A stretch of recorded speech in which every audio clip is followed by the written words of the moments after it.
Hi there, welcome. The COVID-19 global pandemic has left a personal imprint on all of us.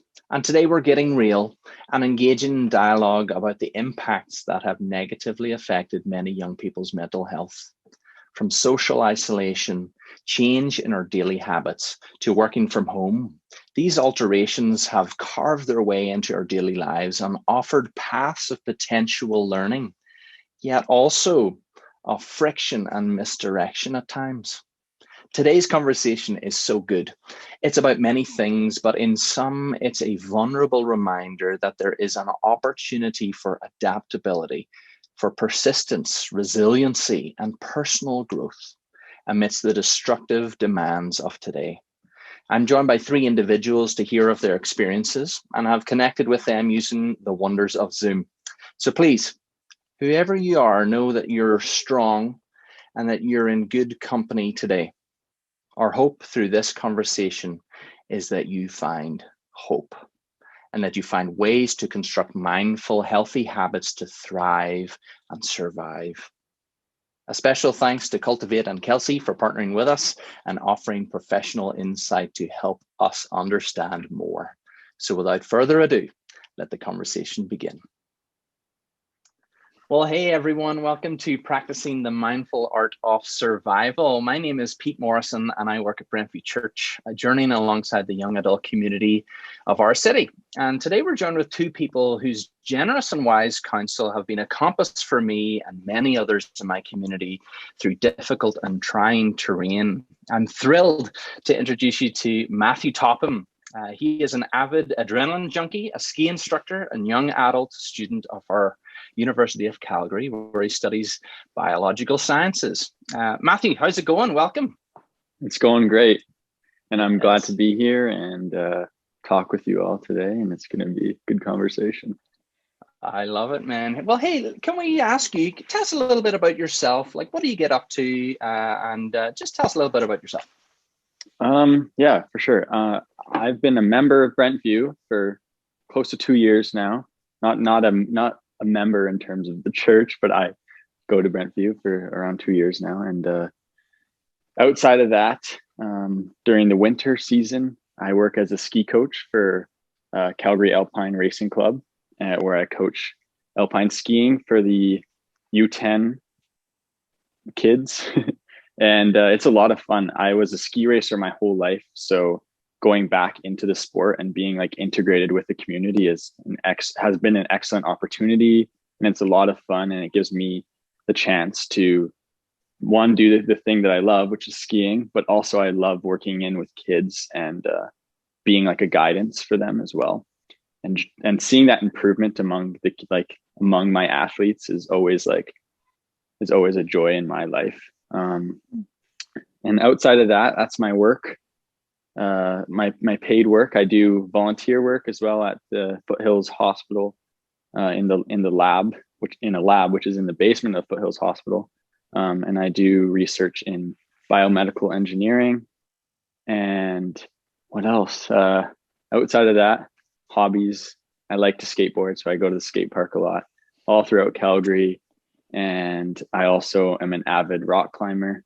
And for the past couple of years have made a trip, drove all the way out to Squamish, BC, and climbed some big multi-pitches. So all the way up big faces of the mountains there. And it's a lot of fun. Yeah. That's just a little about me. Man, that is amazing. You always inspire me to get off of the couch and to go outside and do something, man. You're so welcome to the conversation, Matthew. Also joining us in this conversation is a friend and a professional psychologist, Kelsey, who works with Cultivate, who are a group of passionate, like-minded clinicians who want to help you grow the life that you desire. They offer psychology, counseling, assessment, and educational services right here in our city and beyond. Kelsey, thanks for joining the conversation. Hi, Pete. Good to be here. How are you doing today? Good. Yeah, surviving. Good.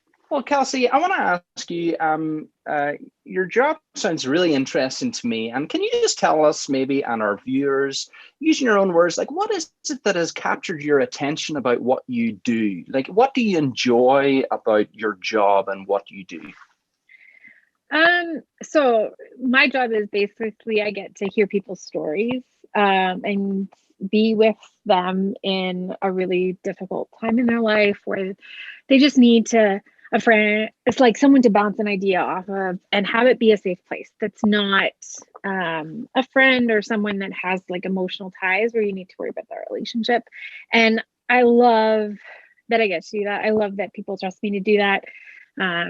I was the kid growing up that heard all my friends' secrets and was kind of the pseudo psychologist, and so it was just a natural fit with my personality. So I figured, why not make a career out of this? And I love working at Cultivate. I love the philosophy, and I love that we have the pay what you can option so that we can make mental health affordable, and we do things like this where we're out teaching and being supportive in the community. So it's fun, it's creative, and I get to hear a lot of awesome stories and see, like Matthew was saying, like getting to see the improvement and watching people's journey is pretty exciting. So yeah.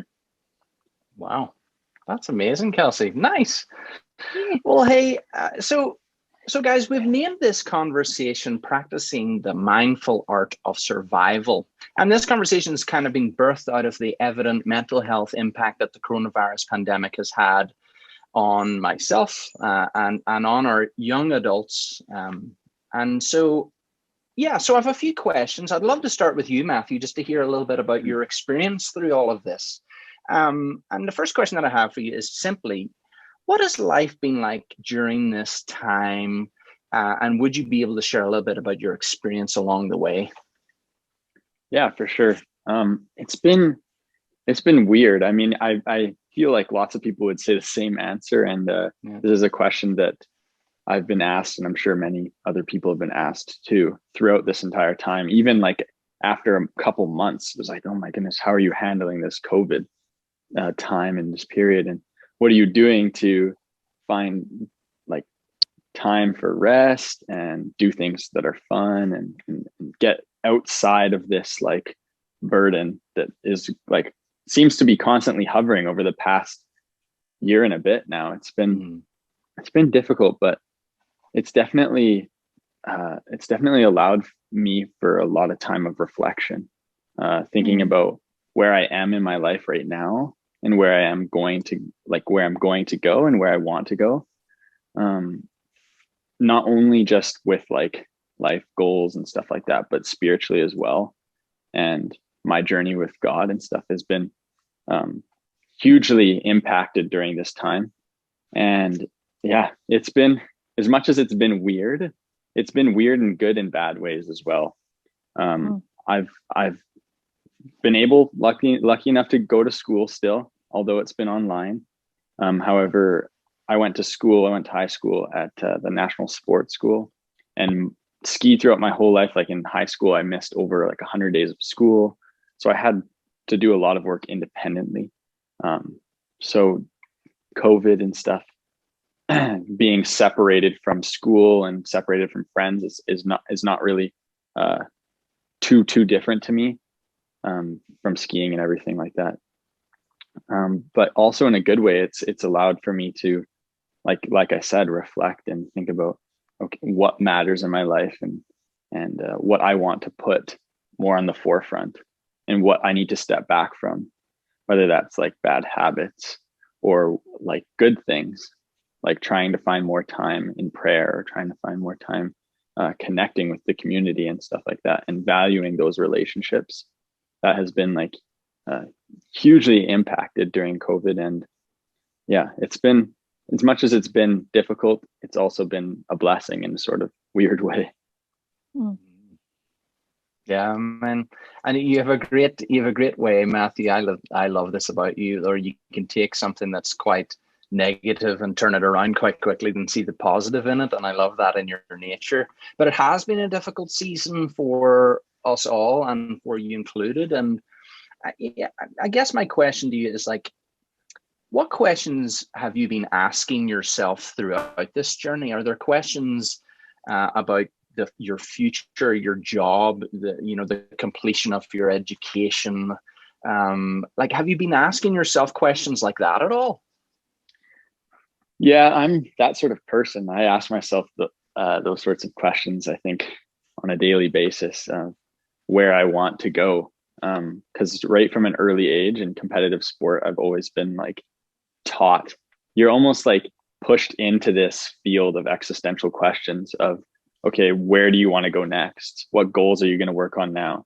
Not just daily, but like monthly, yearly, and then even beyond that, like out of the scope of even your like imagination. So it could be like within your future career. So those sorts of questions are like always flowing through my head, and I ask myself sorts of questions like, who's like important in my life, or what is important in my life? Sort of like big questions where like it could take me days and weeks, or even like years to figure out what that answer is. And a lot of the time I can't come up with those answers. And another thing is just finding that time to pray about those things is huge too. Like taking those things to God and saying, okay, I need guidance. I don't know the answers right now. I don't know where I want to be. Sure, I might want to go into medicine and be a doctor, or complete my undergrad and then go to medicine right after my undergrad. But is that really what's going to happen? I don't know that. I'm giving that to God. I'm saying, you know what's right for me, and I'll follow whatever path that is. I just am asking for guidance in that. And so those are the sorts of questions where I really like try and take a step back from it myself, because I can get like in my head overthinking about those things, and try and take those things right away to God as quickly as I can. And then just take a step back and like let God guide me through that.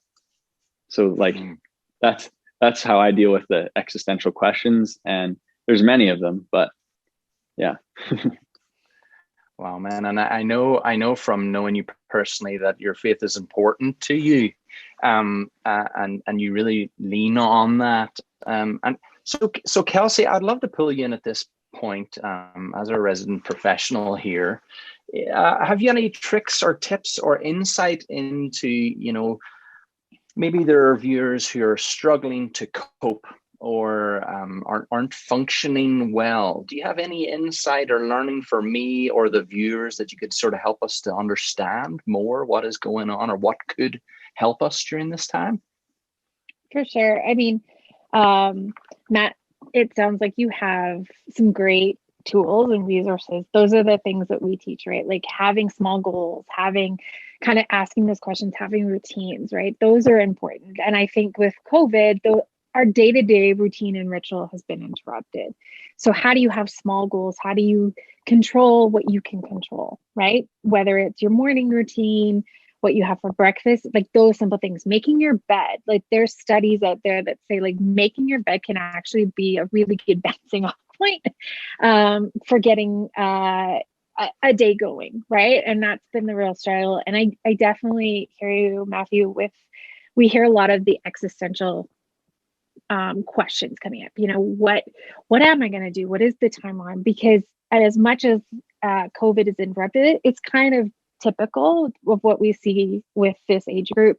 Asking those bigger questions, there's a lot of pressure of like, are you going to college? Are you like, when you graduate, what kind of job are you going to look for? Are you going to do more schooling? All of these big life goals, trying to figure out, does that fit who I am and who I want to be in the future? And that idea of self is getting solidified. So those big questions are huge. And I think just like Matthew was saying, like having questions, having an idea of where you want to go, and then breaking it down into smaller bite-sized steps.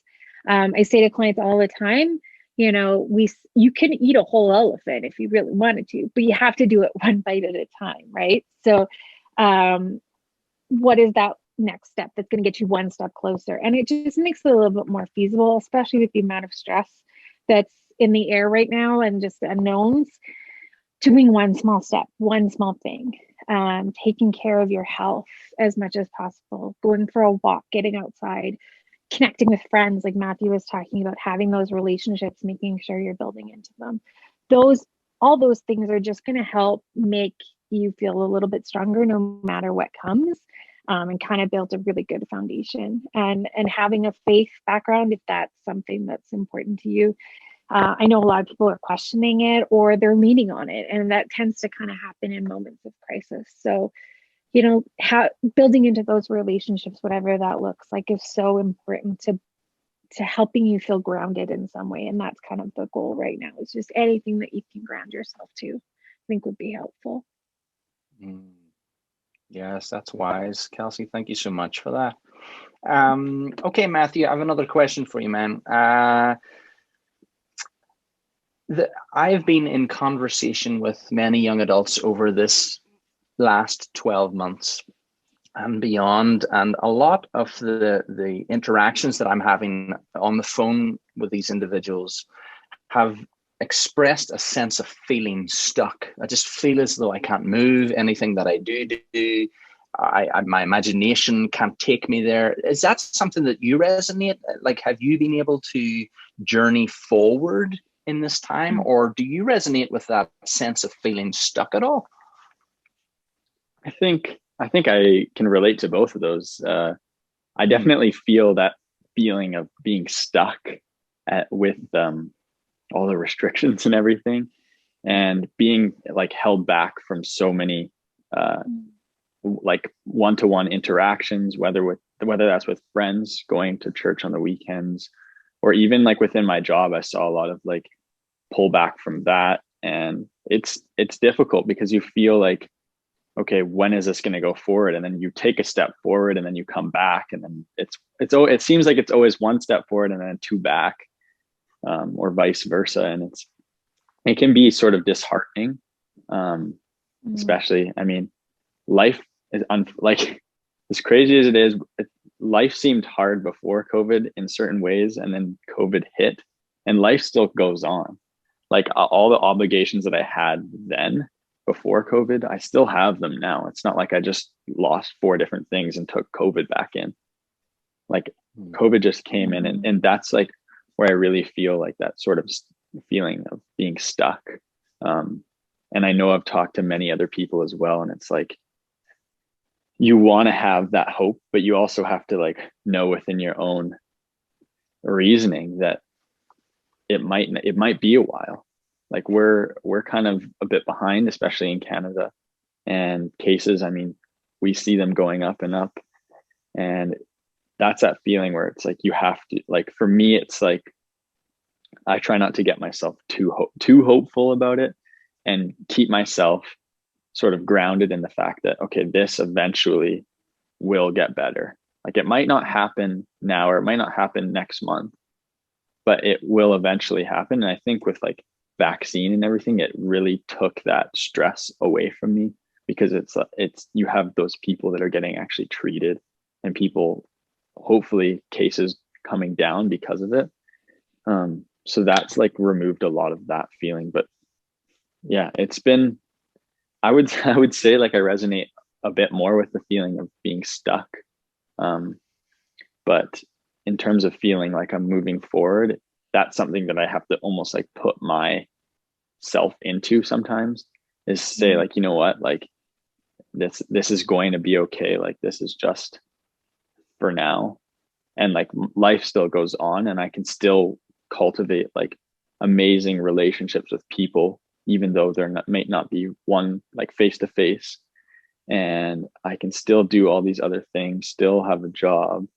And I mean, I'm like very, very privileged and blessed to live the life that I do, to live in Canada, to live in Calgary, to have an education, among thousands of other things. So recognizing that is something that I've found really helpful to get me to move forward. And I mean, we did a one groups, we talked one night about things to like feel blessed by, like write down a list of 10 things that you feel like blessed by, and just recognizing that and reminding myself, okay, this little thing reminding me that I'm like genuinely like really blessed to live the life that I do, helps me move forward and forget about that feeling of like hovering, I don't know, burden with COVID and stuff and difficulty. Yeah, Matthew, and at the time of this recording, at the time of this recording that we're on right now, you know, numbers are going up, and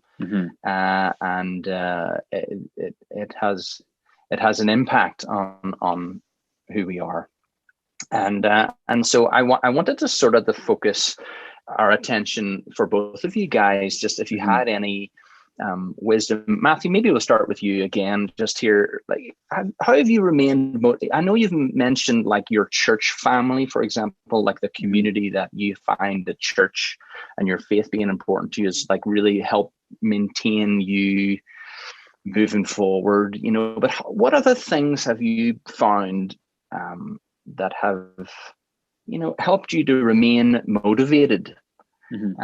Is there something, maybe there's a viewer that's watching right now that feels really stuck and that does not feel motivated? Like, are there tricks or are there insight that you have into, you know, that you would be willing to share with us about how you've remained motivated during this time? Yeah, I mean, Kelsey mentioned like an excellent point earlier about making your bed. Like, I mean, something super simple. It's those like little tasks that you can do. And I mean, I like to do these sorts of like, I hear about stuff like that. Like I've heard about that, like making your bed, whatever, can make you like feel more productive or make you more prone to being motivated or productive throughout your day. And I like to like almost like run those experiments in my own life and see, okay, is this real? Are they talking about real stuff here? And that's one of those things that I've tried to do and do like those little tasks, like just complete one thing and just to get myself motivated. And I'm really, I find if you complete like little things, it gives you that like satisfaction of, oh my, like I'm doing something productive here. I'm getting stuff done. And often that can like lead into like a snowball effect. Like you want to start doing more things, and like one or two little things leads into like a big thing, and then one big thing leads into like 5 more little things. So doing like having that approach is has been like super helpful for me. But also Kelsey mentioned the fact of you can eat an elephant. Like sure, you can eat an elephant, but you have to take it in little bites first. Like you can't just eat the whole thing at once. And for me, I'm like with school and work and everything, it's like it's all in your face all the time. And then you have like COVID and trying to find rest throughout that as well, because that can be super stressful. So I try and like, for me, staying motivated is like recognizing that like these things need to be done in small increments. Like I have to watch, I don't know, 6 hours of lecture or something within the week or within the next couple of days or something for finals or something like that. And I go, okay, let me just do like 30 minutes a day. That's nothing. Like just get a little bit done every day. And then by the end of it, I'll have everything completed. It's just like staying motivated in terms of that is like really helpful. And then, yeah, I don't know, just rewarding myself with rest. I find we've talked about this before too in one groups and finding rest. And that's like super important, and recognizing that like you can take time and to step back from like things that are stressful, and it's important to actually like find that rest before you've like peaked or before you've maxed out. So like you might feel like you can still keep going, but taking yourself back from it, like pulling yourself out of it, for me, like has been super important in maintaining motivation. So yeah, that's great. That's a bit about my motivation. Yeah. Well, that's so wise, Matthew. Sorry, Pete. No, Kelsey, I just wanted to give you a platform here, because it's something actually that you'd said that really just captured my attention right from the beginning of even talking about having this chat with Matthew, and that was, you know, progress over perfection. This idea and this mentality of still trying. Why is that important to just still try? Because for me personally, I can get into a funk in my head where I'm just not even going to try anymore. It's just too much. I'm just going to stay in bed. And that's unhealthy. And I've recognized that Yeah. for myself. Tell me, Kelsey, what's the importance of still trying? Well, and so it's important for a lot of reasons, right? Depression and anxiety, they kind of activate that freeze response in our brain, that fight, flight, or freeze. And it makes it really hard to get over that hump and get that motivation. But I think, especially with COVID, what we're seeing is that because of the increased stress levels and stuff, people need the rest. But because we like ran into this with our go, go, go mentality, people are tired and they don't understand why. And it's that grief and that process to it. So I think, yeah, progress over perfection just takes the pressure off. It allows you to be present in the moment, because all of those things, depression, we always say, pulls you back into the past, and like you relive the same old movies over and over again. And that makes it hard to get out of bed, and acknowledge that it gets hard to get out of bed. And that's okay, right? We are allowed to have moments of grief and all of this. Like Matthew, you were saying, like, just it feels heavy and it's a lot and it exhausts us. And so having those times, taking that time when you recognize it in your body, and then doing one thing, because then it helps your brain. It's kind of like the license plate game. If you get stuck and focused on all the negative that's going on, it's easy to only see that, right? We get hyper focused on that. And our brains need to do that one more thing, or to try one little thing. Even if it's just getting up and going for a walk, or texting a friend, or making your bed. It just helps to repivot your brain and refocus it, so those channels of negativity and just doom and gloom kind of have a different place to go and get challenged, right? And that's how you create that motivation to keep going, to keep trying. And to deal with some of the stress, right? Because it builds up and it builds up, and then our bodies need to find a way to release it in some way. So getting up and moving our bodies just helps break down some of that cortisol, that stress hormone as well, right? And that's why it's like, just go for a walk. Like studies have shown it doesn't need to be like an hour-long sweat session in the gym with like a HIIT class or something. If that's your thing, great. But almost that can cause too much stress too as well. So it's that balancing act. So yeah, doing the one small thing, focusing on the one small thing. It's not going to be perfect. We're going to stumble, because this is completely unprecedented. Nobody in our lifetime has lived through this. And so to expect to know how to deal with this well is unrealistic, right? And is not a fair thing. And I think putting that expectation down and saying, okay, I'm going to do what I can today, and I'm going to listen to my body, and I'm going to honor what needs to happen. That's the way to move forward, I think, if that answers your question. No, this is fantastic. This is fantastic, Kelsey. Thank you so much. Well, do something that occurs to me just as we're talking here is just how difficult relationships are outside of a global pandemic, and then enter the pandemic and relationships are impacted in ways maybe that I could never have guessed. And I'd love to hear from Matthew, man, how have your relationships been impacted during this time? Relationships with your friends, or your significant others, or your parents even. Tell me a little bit about that. I've definitely had a huge transformation in relationships throughout COVID. And last year, in and around summertime, June, July, I've had like kind of a tough relationship with my father for my whole life. And same goes with my brother, sister, and mom. And last year, in and around, must have been June or July, like I said, we left the house, and because we were just kind of tired of feeling a burdening I don't know, it's just a difficult relationship to have, sort of I don't know. It was a negatively impacting relationship, and environment. It sort of became an environment, less of feeling at home and more of feeling stressed and anxious all the time, simply due to that presence. And so my mom, brother, and sister decided to leave, went and to go live with other family members. And I went and to go live with a fellow church family, the Peters family, and they were very, very good to me and gave me an amazing household and really made me feel like family and took away that stress and, I don't know, that anxiety that I had, just being in that presence of my dad.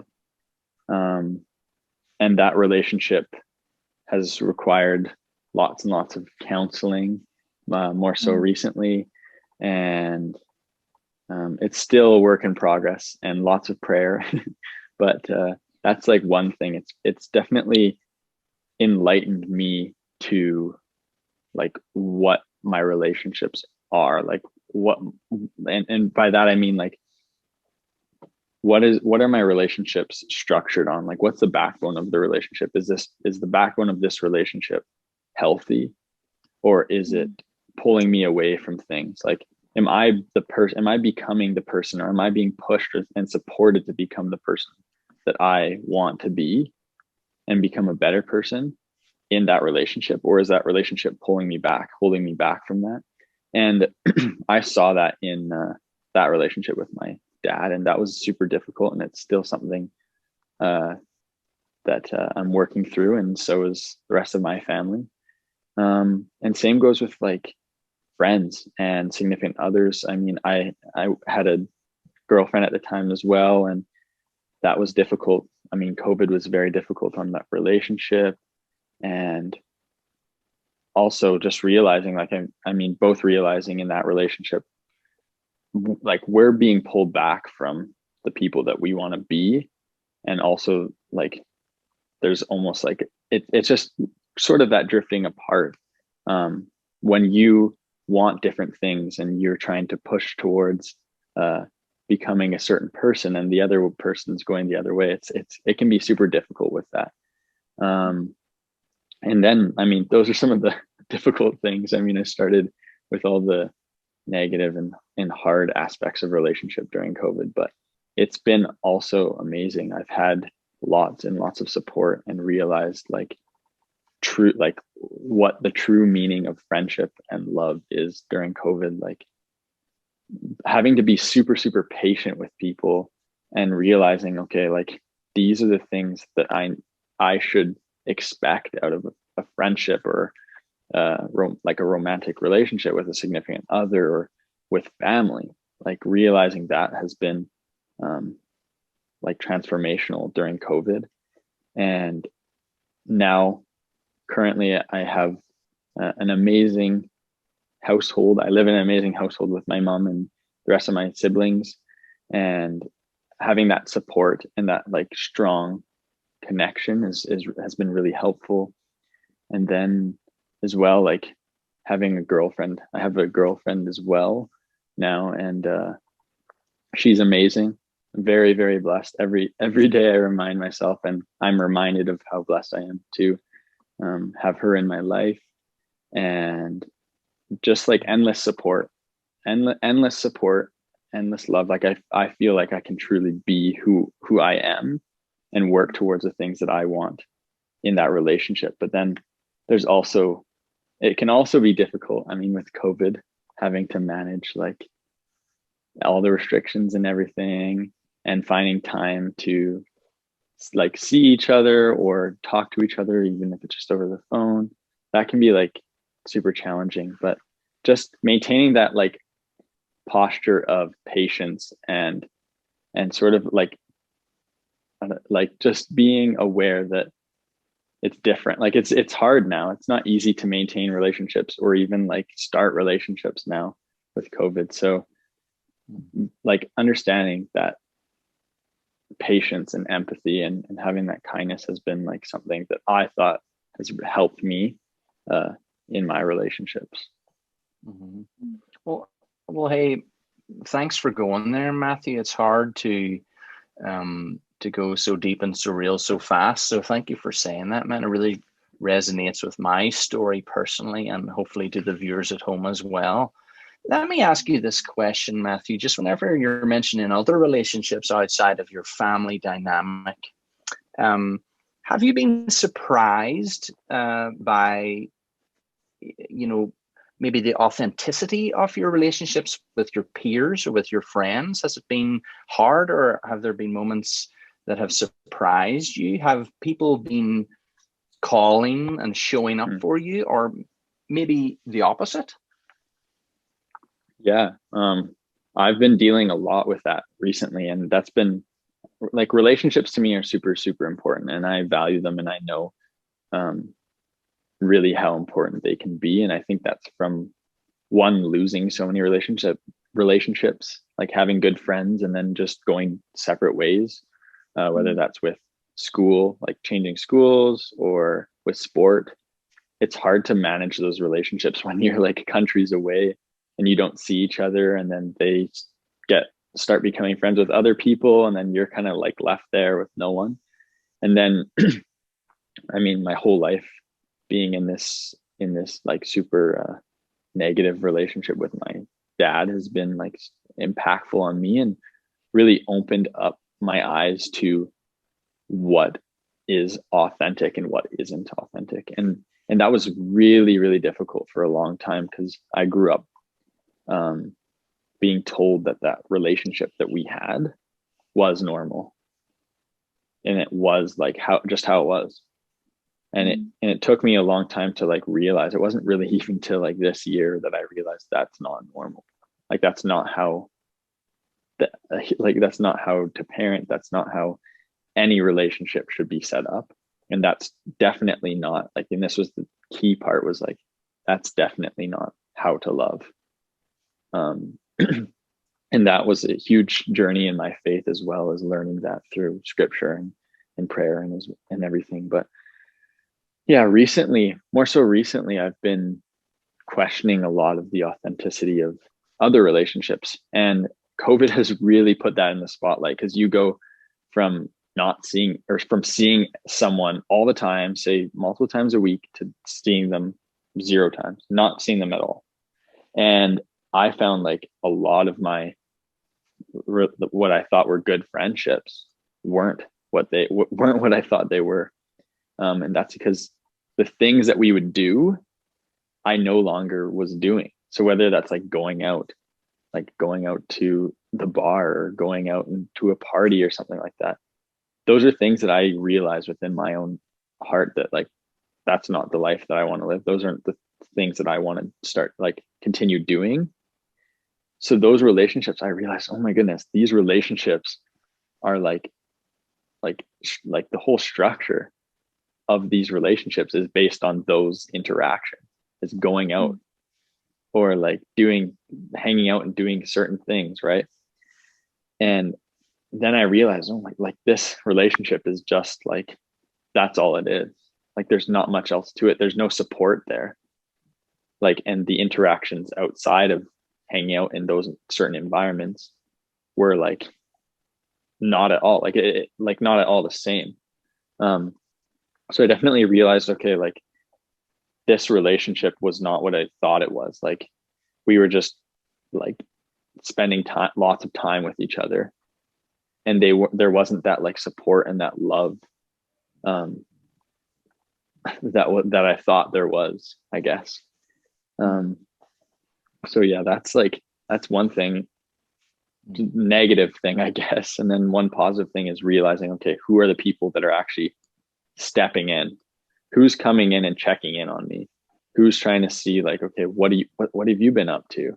And those are the people that I like those people in my life have taken like, I have almost like risen in value. I don't like value one friend more than, I try not to value one friend more than the other. But like, what I mean by that is I just realized how important they are to me, and how supportive they are of me, and how like I don't know.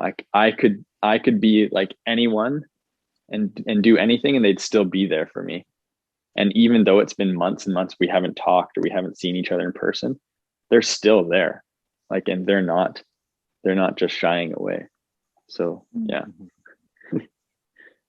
Yeah, this season, Matthew, it's really accelerated, you know, the realization who's investing in me, even though we're not together, you know, and investing in others is hard, and it's even more difficult whenever we don't see each other face to face. Kelsey, tell me a little bit about this. Relationships are messy. There's a lot of stress, and maybe I'm asking you, have you any ways of which that we can manage the stress in relationships? Because we know that investing in others is super hard. Any insight here? Well, yeah, relationships are messy, right? It's two people or more trying to figure stuff out. And I think biggest thing is just acknowledging that it's hard, being aware of that.